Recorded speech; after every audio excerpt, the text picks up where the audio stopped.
everyone, today we are going to discuss the topic excretion of general pharmacology. Excretion of general pharmacology. ठीक है, तो excretion मतलब क्या होता है? एक्सक्रीशन इट मीन्स दैट मतलब कि passage out of the absorb drug, ठीक है ना, उसको एक्सक्रीट करना, passage out of absorb drug system मतलब उसको एलिमिनेट करना. तो here it we will write it is passage out of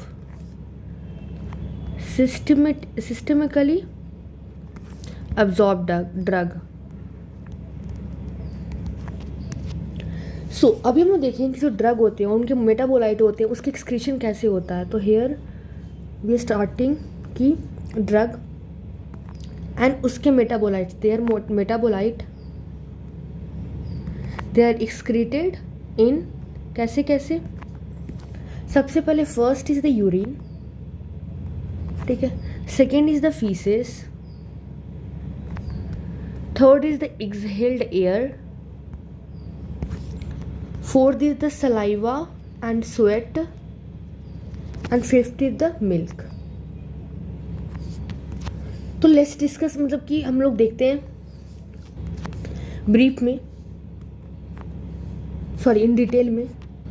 तो सबसे पहले हम लोग बात करेंगे यूरिन की. तो अगर यूरिन की बात करें तो जो ड्रग का जो एक्सक्रीशन यूरिन में होता है वो किडनी से होता है, ठीक है. तो इट इज़ बाय किडनी और this is the most important channel of excretion of majority of drugs. ये हमने देख लिया.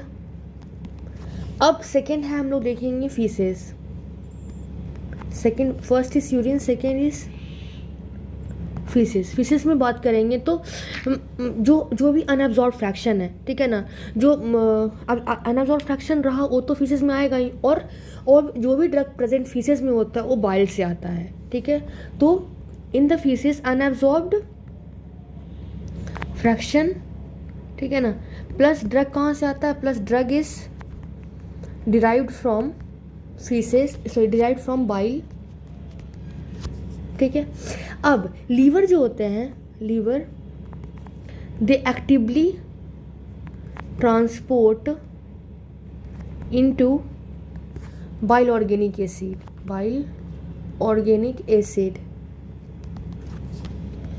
मतलब आप समझे ना कि लीवर जो होता है वो एक्टिवली ट्रांसपोर्ट करता है बाइल में, ठीक है ना, बाइल ऑर्गेनिक एसिड में. अब जैसे हम एग्जांपल्स आप देख सकते हो, जैसे एग्जांपल इज ग्लूकोनाइड्स. जो ग्लूकोनाइड्स होता है ये ट्रांसपोर्ट होता है by OATP and by MRP2. फिर अगर हम लोग ये एक देख लिए, ठीक है, उसका तो हम लोग ऑर्गेनिक बेसिस की बात करेंगे. तो organic basis this is by OCT. Then the other lipophilic drug, drug and this is by PGP. और कुछ स्टेरॉइड्स होते हैं, they are steroids and this is by distinct non-specific active transport, ठीक है. तो हमने क्या क्या देख लिया. फीसेस में एक तो अनएब्जॉर्ब फ्रैक्शन प्लस ड्रग जो कि डिराइव होते हैं बाइल से.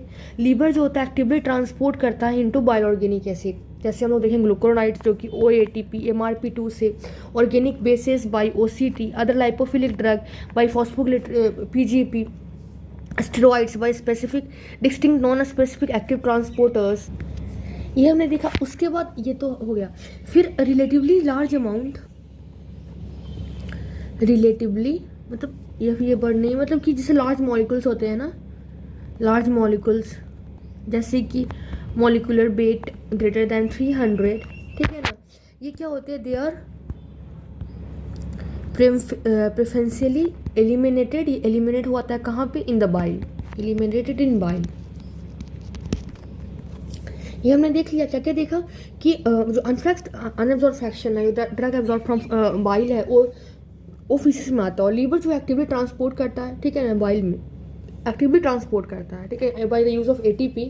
एंड जैसे ग्लूकोनाइड को कौन कौन से ट्रांसपोर्ट, ओएटीपी ट्रांसपोर्टर, एमआरपी2 ट्रांसपोर्टर से। ऑर्गेनिक अगर बेसिस हैं ये तो, और ये ऑर्गेनिक एसिड के बारे में बात कर रहे थे, एग्जाम्पल ग्लूकोनाइड ओएटीपी एमआरपी2 से। ऑर्गेनिक बेस बाय ओसीटी, हम देखेंगे आगे भी। और भी अगर लाइपोफिलिक ड्रग्स है उनको पीजीपी से। स्टेरॉइड्स को bye non specific active transporter से। जो लार्ज मॉलिकुलर वेट है, मॉलिकुलर वेट ग्रेटर देन 300, वो प्रेफर ऐसे एलिमिनेट हो जाते हैं बाइल से, ठीक है ना। अब जो ड्रग्स हैं, ठीक है ना, most of the free drug in the gut, most of free drug in gut, ठीक है ना, एंड इंक्लूडिंग जो कि रिकॉन्जुगेशन ऑफ ग्लूकोराइड से जो रिलीज हुआ, ठीक है ना, free drug in the gut और कोई भी, and those released by deconjugation of glucuronides, ठीक है ना, by enteric bacteria, ये क्या होते हैं, ये रीअब्जॉर्ब होते हैं, इट इज रीअब्जॉर्ब्ड। कहाँ पे, इंट्रोहिपैटिक साइक्लिंग में, ठीक है ना। और उसके बाद रीअब्जॉर्ब होते हैं, रीअब्जॉर्ब्ड इंट्रोहिपैटिक साइक्लिंग में। और अल्टीमेटली क्या होते हैं, ultimately they are excreted in urine. मतलब कोई फ्री ड्रग है गट में, कोई भी जो कि डिकॉन्जुगेशन ऑफ ग्लूकोनाइड से जो एंट्री बैक्टीरिया ने किया, उसके बाद फिर रीअब्जॉर्ब हो जाता है, ठीक है ना, रीअब्जॉर्ब हो जाते हैं और जो बचा हुआ अल्टीमेटली एक्सक्रीट हो जाते हैं यूरिन में, ठीक है ना। और भी जो बचा हुआ that is eliminated in excreta in faeces. तो इसका मतलब क्या हुआ, this is the enterohepatic cycle, ये तो हमें पता ही है। मतलब जो ये इंट्रोहिपैटिक साइकिल जो हो रहा है, ठीक है ना, ये क्या करता है, किसी भी ड्रग्स को लॉन्गर स्टे, मतलब कि बहुत देर तक रहे हमारे बॉडी में, ऐसा कंट्रीब्यूट करता है, ठीक है। और हम लोग कुछ ड्रग्स के नाम याद रखना चाहिए कि जो कि हाई कंसनट्रेशन बाइल में रहता है, जैसे erythromycin, ampicillin, rifampicin, tetracycline, oral contraceptive, phenolphthalein, ठीक है ना। ये सब ड्रग्स बाइल में बहुत ज़्यादा रहते हैं। और कुछ ड्रग्स कोलोन से डायरेक्टली स्क्रीट हो जाते हैं, जैसे हैवी मेटल्स, परगेटिव्स, ठीक है ना, एंथ्रासिन परगेटिव्स, ये सब होते हैं। अब ये हमने दो चीज़ें देखा। Now third we are going to look, that is the exhaled air. जो गैस है, ठीक है ना, जो वोलेटाइल लिक्विड है, जैसे कि जनरल एनेस्थेटिक, अल्कोहल, ये सब क्या होते हैं, they are eliminated by lungs, ठीक है ना, irrespective of the lung solubility, okay ना। एंड जो अल्कोहल ट्रांसफर ऑफ गैस होता है वेपर्स का, वो डिपेंड करता है basically partial pressure in the gas में, और लंग उसको ट्रैप करता है, और कोई पार्टिकुलर मैटर जो कोई भी है उसको ट्रैप कर लेता है। इसके बाद एक्सहेल्ड एयर की बात हम लोग बात करेंगे। फोर्थ इज द सलाइवा और स्वेट, ठीक है। तो अगर हम लोग सलाइवा और स्वेट की बात करेंगे तो मतलब ड्रग एक्सक्रीशन में मतलब थोड़ा सा ये रोल प्ले करते हैं, जैसे lithium, potassium, rifampicin, heavy metals, ये इन सिक्रेशन में प्रेजेंट होते हैं मतलब सिग्निफिकेंट अमाउंट में, ठीक है ना। ओके, उसके बाद फिर सलाइवा एंड स्वेट में हम लोग लिख सकते हैं यहाँ पे, जैसे लिथियम, पोटेशियम, रिफाम्पिसिन, ठीक है ना, हेवी मेटल्स, वो प्रेजेंट होते हैं सिग्निफिकेंट क्वांटिटी में। बेसिकली ये होता है ना कि जो भी सलाइवा जो भी अगर आता भी है तो उसको लोग सलो कर लेते हैं, ठीक है ना। तो इसलिए then 5 is the example is milk. अगर हम मिल्क की बात करते हैं तो जो ड्रग का एक्सक्रीशन होता है मिल्क में, वो मदर के लिए इम्पॉर्टेंट नहीं होता है, बट जो सकल कर रहा है, जो बेबी सकल कर रहा है, उसको जिसको ड्रग्स मिल रहा है उसके लिए तो इम्पॉर्टेंट है ना। तो और फिर इम्पॉर्टेंट है, और जो ड्रग्स जो एंटर करते हैं ब्रेस्ट मिल्क में, that is by the passive diffusion, ठीक है ना, more lipid soluble, less protein bound, this drugs cross better in a better way. और इसीलिए जो भी ड्रग्स जो कि मतलब जब मदर ब्रेस्ट फीड कर रहे होते हैं तो इट इज़ एडवाइसेबल कि कोई भी ड्रग ले तो ड्रग जो कि वो सेफ़ है कि नहीं, या कॉन्ट्रा इंडिकेटेड ब्रेस्ट फीडिंग में, वो उन्हें पता रहना चाहिए। This was a certain way. अब हम लोग मतलब थोड़ा उसके बारे में डिटेल्स में देखेंगे, किसके बारे में, that is about renal excretion.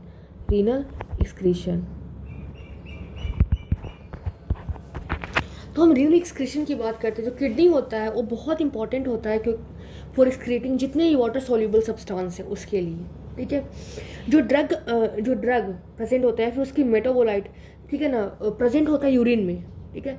वो जो ड्रग या मेटाबोलाइट जो यूरिन में प्रेजेंट होता है वो सम होता है किसका, ग्लोमेरुलर फिल्ट्रेशन का, ट्यूबुलर सिक्रेशन का और ट्यूबुलर रीअब्जॉर्प्शन का, सबका सम होता है।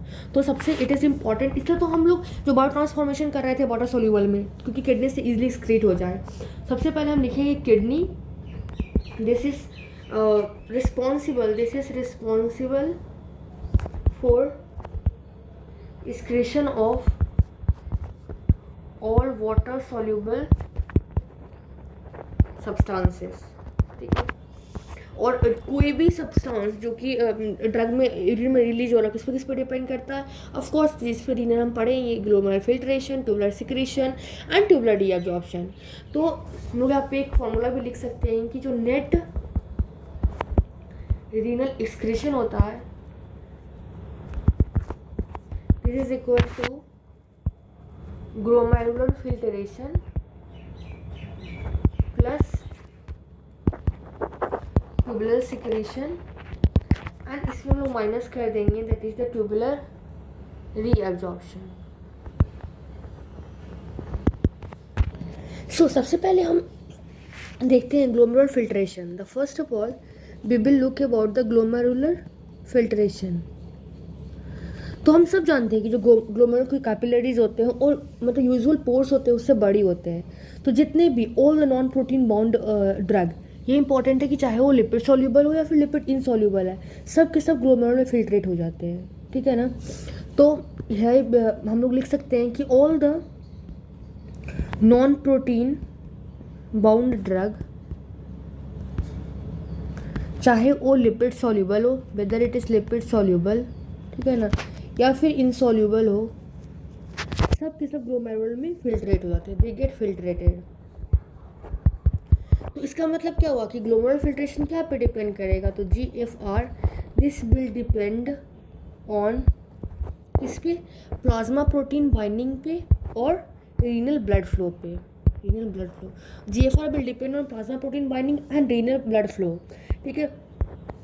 ग्लोमेरुलर फिल्ट्रेशन रेट जो होता है नॉर्मली 120 ml पर मिनट होता है, ठीक है ना, मतलब वो कम जाता है। तो ये वो सब तो फिजियोलॉजी में हम देखते हैं, बट ये इंपॉर्टेंट रखना है ग्लोमेरुलर फिल्ट्रेशन जो जितने भी नॉन प्रोटीन बॉन्ड ड्रग है, लिपिड सॉल्यूबल, लिपिड इनसॉल्यूबल, सबके सब फिल्ट्रेट होते हैं GFR में, और वो डिपेंड करते हैं प्लाज्मा प्रोटीन बाइंडिंग पे और रीनल ब्लड फ्लो पे। ये हो गया ग्लोमेरुलर फिल्ट्रेशन की बात। Second one is tubular reabsorption. अगर हम ट्यूबुलर रीअब्जॉर्प्शन की बात करें तो ये बेसिकली ये होता है this occur by passive diffusion, ठीक है। ये पैसिव डिफ्यूज़न से होता है और ये किस पे डिपेंड करता है, दिस डिपेंड ऑन किस पे लिपिड सॉल्युबिलिटी पे और ionisation of drug at existing urinary pH। तो ये हम याद रखेंगे कि ट्यूबुलर रीअब्जॉर्प्शन जो होता है, ठीक है ना, ये डिपेंड करता है लिपिड सॉल्युबिलिटी पे और इस पर भी डिपेंड करता है कि ionisation of drug of at existing urinary pH, जो हम लोग पढ़े थे ना पीएच डिपेंडेंट, तो ये होता है ट्यूबुलर रीअब्जॉर्प्शन में। तो मतलब कि लिपिड जो सॉल्युबल ड्रग है वो फिल्टर हुआ था ग्लोमेरुलर से, लेकिन वो बैक ट्यूब्यूल्स में हुआ था क्योंकि जो 99% ग्लोमेरुलर फिल्ट्रेट है वो रीअब्जॉर्ब हुआ था, और जो non lipid soluble highly ionised drug है वो ऐसा नहीं कर पाते हैं, ठीक है। तो ये लिखने की ज़रूरत नहीं है, वी कैन अंडरस्टैंड कि ठीक है जो नॉन लिपिड सॉल्युबल ड्रग है, जो हाईली आयोनाइज्ड ड्रग है, वो ऐसा नहीं करते हैं। तो ऐसे ड्रग का क्या होगा, जो GFR जो हाईली आयोनाइज्ड ड्रग है, जो नॉन लिपिड सॉल्युबल है, उनका क्या होगा, जो रेट ऑफ एक्सक्रीशन होगा वो जितना GFR हो रहा है ना पूरा का पूरा उतना ही होगा। जैसे amino glycosides, antibiotic, quaternary ammonium compounds, ठीक है। और थोड़ा सा भी पीएच में चेंज होगा, there will be change in urinary pH, that will affect the tubular reabsorption. तो ये हम लोग यहाँ पे हम लोग लिख सकते हैं, ये तो इसी पॉइंट से कवर्ड है that you can understand. But change in urinary pH this will affect tubular reabsorption of drug, ठीक है ना। जैसे इसमें हम लोग देख सकते हैं कि जो वीक बेस होते हैं वो क्या करते हैं, दैट आयोनाइज मोर, ज़्यादा आयोनाइज हो जाते हैं। So this is less absorbed, मतलब या फिर रीअब्जॉर्ब्ड इन एसिडिक यूरिन। और यही अगर हम लोग वीक बेस की बात करें तो वीक बेस जो होते हैं दे आयोनाइज मोर, सो लेस एब्जॉर्ब्ड किस में हो जाएगा, इन अल्कलाइन मीडियम, यूरिन, ठीक है ना। ये चीज़ें था। तो ये जो प्रिंसिपल है ना, इसी को हम लोग यूज़ करते हैं किस में, अगर हम लोग किसी ड्रग को पॉइजनिंग को एलिमिनेट करता है। जैसे अगर यूरिन है उसको हम लोग अल्कलाइन कर दिए इन बार्बिट्रेट एंड सैलिसिलेट पॉइजनिंग, ठीक है ना। और मतलब कि और अगर कोई बिग बेस है मॉर्फिन एम्फेटामिन तो उसको हम लोग एसिडिफाई कर दिए यूरिन, और ताकि उसकी इन्हांस हो जाए उसका रिलीज। सो आप याद कर सकते हो कि अगर बार्बिट्रेट और सैलिसिलाइट मतलब जो कि एसिडिक चीज़ है उसका अगर पॉइजनिंग हो जाता है तो हमें क्या करना पड़ता है, मीडियम को अल्कलाइन करना पड़ता है, ठीक है ना। और उसके बाद अगर क्योंकि वो मैंने क्या लिख दिया, बिग एसिड, सॉरी, क्योंकि बिग एसिड आयोनाइज ज़्यादा होंगे तो जब अल्कलाइन यूरिन में वो लेस एब्जॉर्ब रहेंगे तो एक्सक्रीट हो जाएंगे। और अगर बिग बेसिस है जैसे कि मॉर्फिन एम्फेटामिन तो हम लोग उसमें एसिडिफाई कर देंगे यूरिन को, तो एब्जॉर्ब नहीं हो पाएगा, तो एक्सक्रीट हो जाएगा। बट ये जो एसिडोसिस जो हमने बोला कि एसिडिफाई करना यूरिन को, हम लोग उतना प्रेफर नहीं करते हैं क्योंकि कभी कभी वो ख़राब आउटकम भी दे देता है, ठीक है ना। सो दिस वॉज, और ये भी याद रख सकते हो कि जो हम लोग यूरिनरी पीएच चेंज करके जो ड्रग का एक्सक्रीशन करवाते हैं वो बेसिकली जब उसी बीच में करवाते हैं pH 5 to 8, क्योंकि उसी में पैसिव रीअब्जॉर्प्शन जो होता है वो मतलब सिग्निफिकेंट होता है। तो between 5 to 8 the pH is important कि पैसिव रीअब्जॉर्प्शन सिग्निफिकेंट होता है। This was about tubular reabsorption. अब हम लोग कुछ पॉइंट्स देखते हैं। Let's look about tubular secretion. So tubular secretions, तो हम लोग अगर ट्यूबुलर सिक्रीशन की बात करें तो ये इसमें भी क्या होता है, there is active transfer of organic acid and base, ठीक है ना। और ये ऑर्गेनिक एसिड और ऑर्गेनिक बेस की जो ट्रांसफ़र होती है that occur by OAT and OCT। और ये कहाँ पे लोकेटेड होती है, this located in proximal tubules में होते हैं। ये तो हमने एक देख लिया प्रॉक्सिमल ट्यूब्यूल में। इसके अलावा और भी हम देख सकते हैं, एक होते हैं इफ्लक्स ट्रांसपोर्टर, ठीक है ना, जैसे PGP, after that MRP2, and this is located in luminal membrane of proximal tubular cell।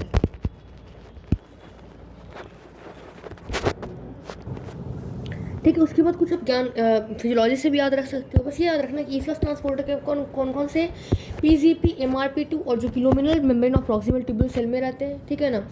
और अगर एक बात फिजियोलॉजी से जो मैं बता रही थी कि जो रीनल क्लियरेंस अगर किसी का वो किसी भी ड्रग का अगर 120 ml पर मिनट GFR ज़्यादा आता है, मतलब एडिशनल ट्यूबुलर सिक्रीशन हो रहा है, ठीक है। उसके बाद देखते हैं हम लोग जो एक्टिव ट्रांसपोर्ट होता है ड्रग का अक्रॉस ट्यूब्यूल्स, ठीक है ना, ये कम कर देता है concentration of free form of drug, ठीक है, ट्यूब्यूल वेसल्स में, और प्रमोट करता है dissociation of protein bound drug, ठीक है, जो कि अवेलेबल रहता है सिक्रीशन के लिए। इसलिए प्रोटीन बाइंडिंग जो है वो हिंड्रेंस रहता है ग्लोमेरुलर फिल्ट्रेशन ऑफ ड्रग के लिए। और बट वो जो होते हैं वो एक्सक्रीशन बाय ट्यूब्यूल सिक्रीशन के लिए नहीं होते हैं। आई थिंक मैंने समझाने में मतलब कि जो एक्टिव ट्रांसपोर्ट है ड्रग का, ठीक है ना, ट्यूब्यूल के क्रॉस, उससे क्या होता है कि जो फ्री फॉर्म में जो ट्यूब्यूल वेसल्स में जो ड्रग्स होते हैं उनकी कंसंट्रेशन को रिड्यूस करता है और प्रमोट करता है कि प्रोटीन से डिसोसिएट हो सके, ठीक है ना, ड्रग्स। तो इसलिए सिक्रीशन के लिए फेवरेबल हो जाता है, ठीक है ना। ये अब हम लोग देखते हैं कुछ OCT, that is organic acid transport, ठीक है ना, organic acid transport, and this occurred through OATP, okay, and this operate for penicillin, after that proben acid, then uric acid, then for salicylate, after then for indomethacin, then for methotrexate, ये सब के लिए। और अगर हम लोग organic base transport की बात करते हैं, organic base transport and this occur through OCT, और इसमें कौन कौन से होते हैं? दिस ऑपरेट फॉर थियाजाइड, ठीक है ना। उसके बाद क्यूनिन के लिए, फिरोसामाइड के लिए, और भी बहुत है, कोलिन, सिमेटेडिन, ये सब के लिए, ठीक है ना। अब ये जो OATP है ना, OCT है, ये जो बोथ ट्रांसपोर्टर है, दिस बोथ ट्रांसपोर्ट प्रोसेस, ठीक है ना, कैसे होते हैं? बाई डायरेक्शनल होते हैं, मतलब कि वो सब्सटेंस को ब्लड टू ट्यूबुलर फ्लूइड और वाइस वर्सा मतलब ट्रांसफ़र कर सकते हैं, ठीक है ना। अब ये सब हो गया, तो इसका मतलब कि अगर ड्रग कोई यूटिलाइज कर रहा है सेम एक्टिव ट्रांसपोर्ट को, तो कॉम्पिटिट करेगा, ठीक है ना। तो ये भी आप लिख सकते हो, drug utilising the same active transport, they compete for each other, compete with each other. जैसे कि आप देख सकते हो एग्जांपल, जैसे एक होता है प्रोबेन एसिड, ठीक है ना। प्रोबेन एसिड ये एक ऑर्गेनिक एसिड होता है, ठीक है ना, और इसकी बड़ी ज़्यादा एफिनिटी होती है, बहुत ज़्यादा एफिनिटी होती है इसके लिए, ट्यूबुलर OATP के लिए। तो ये क्या करता है, चूँकि इसकी बहुत एफिनिटी है, तो ये ब्लॉक कर देता है। हम लोग यूरिक एसिड गॉट में पढ़ेंगे। So it block the active transport of both penicillin की भी और यूरिक एसिड की भी। तो ये एक चीज़ है जिसके कारण मतलब ये जो ट्यूबुलर सिक्रीशन है वो बहुत सारे ड्रग इंटरेक्शन के को मतलब लीड करती है। मतलब बहुत सारे ड्रग इंटरेक्शन जो होते हैं अकर होते हैं due to competition for tubular secretion. तो यहाँ पे आप ये पॉइंट लिख भी सकते हो कि there are many drug interaction is occur due to